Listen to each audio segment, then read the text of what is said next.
vuga ngo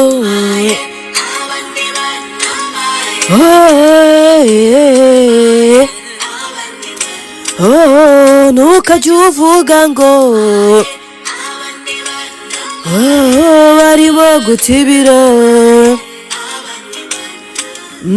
ntukajye uvuga ngo barimo gutibira.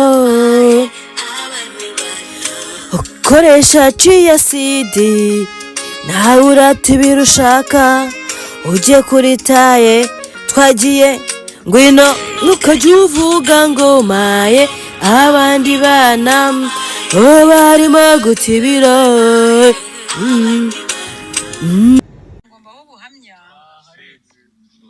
buvuga ko bubemeza ibyo niboneye n'amaso yanjye byankoreweho ku mubiri wanjye, ko nari maze imyaka 10 yose ndwana no kugabanya ibiro. Izo ndimu narazinyoye, kurara mekenye za kokombure narabikoze, kunywa amazi ashyushye narayanyoye, kwisha inzara narayishije, ariko bikamera nk'aho bigabanutse, noneho bikongera bigatumbagira ukagira ngo byagiye gutumanaho n'iby'abandi byose byanjeho. Kandi mu by'ukuri maze igihe kinini cyane nararetse amafanta, nararetse amasukari, amafiriti we nashaka kwirya nka rimwe mu mezi angahe, ariko mvuye muri ibyo byose ntangira kujya mu byayi bya slimming tea, ndabigerageza, njya mu byitwa bya Gatarina, njya no mu bindi bidafite amazina. Cyokora uyu muhosti narabimwoherereje, rimwe bikansaza nkamera nk'umuntu wanyoye inzoga, wanyoye urumogi, sinsinzire nkarara nkanuye neza, ndagenda ndazongwa, ngeze aho ndavuga rero ndumva ngiye gupfa pe, ndumva ngiye gupfa, Mana mbabarira bari wowe uzankorera bino, ko ndi mugufi kubyibuha cyane, ngeze mu biro 85 n'ibice bingahe, 87, 88. So ejo bundi rero nkubitana na iyi live ya hano, ngeze amahirwe rero numva ukuntu yigisha, ndamubaza ikibazo nari mfite, sinzi niba mukinyumva, muranyumva? Yego turimo turakumva, twanze kukuvugiramo, turimo turakumva.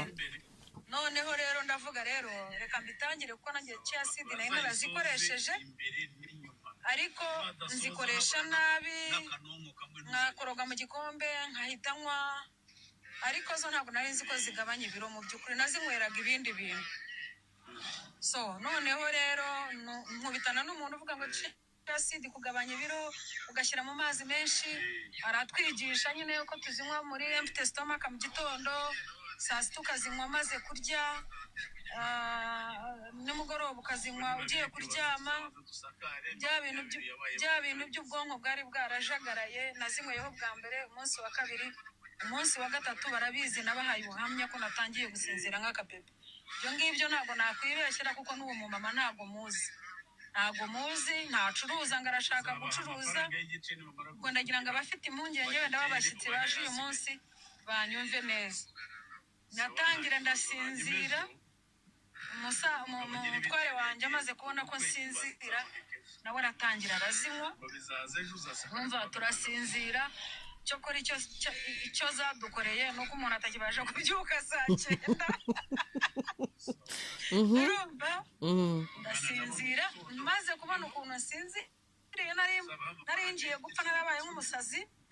Ndavuga ibi bintu birakora. Mu minsi 7 narabasezeranyije ko nariyumvaga nshaka nko kuzamuka ahantu kwahagira, nshaka nko gukora iki, numva ntangiye kuba supre, natambuka nkumva nta kintu kimfashe, nagira gute.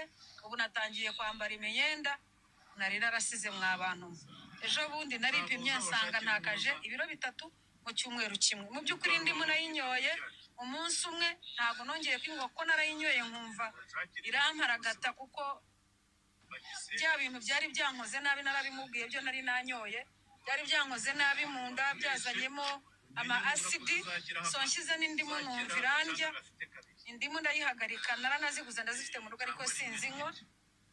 so rero n'umusaza ndamureba ndabona ko hari icyahindutse kandi nagombaga kwipima nyuma y'ukwezi ariko ngewe nipimye nyuma y'iminsi 7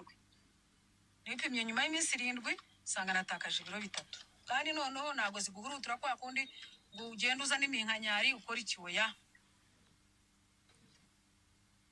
se njyewe uribuka ko twatangiranye mfite 92 nyuma biramanuka bijya kuri 88 ejo bundi nagiye ku munzani nsanga mfite 81 umaze guta ibiro 10 mu gihe kingana iki? Thank you. Twatangiranye n'uku kwezi natangiranye nawe ubyibuke ariko urareba ukabona nashizeyo burundu maze iminsi ntangiye kubinywa ariko genda kumva n'ukuri hari impinduka hari ukuntu ndi kuryama nkasinzira nk'akabebe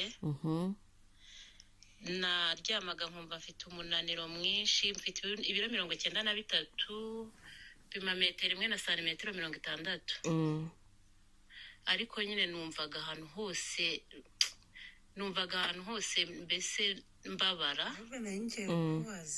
ariko ubu ngubu ndi kuryama neza hari ukuntu naryaga nkumva ndagugariwe mu nda inda ikabyimba ariko ubu ni ukuri rwose ndi kumva bimeze neza ahubwo ntanabinyoye simbizi umva reka mbabwire mw'abantu mwe ikintu bita boditi murakizi oya ntabyo tuzi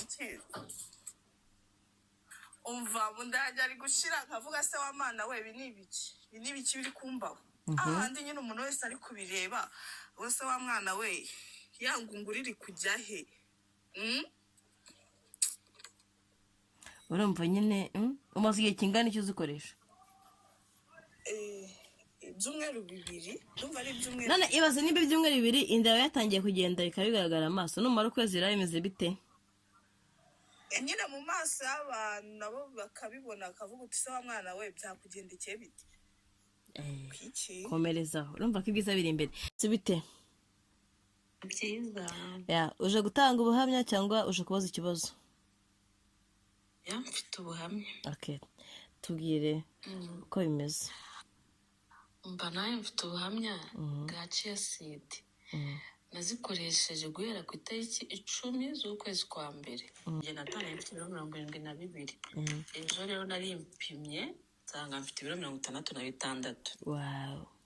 Kandi ubwo ibyo 66 ndabigize kandi maze n'ubundi ikindi cyumweru ntari kuzikoresha. Ubu rero ndumva nanjye natangiye kugera kuri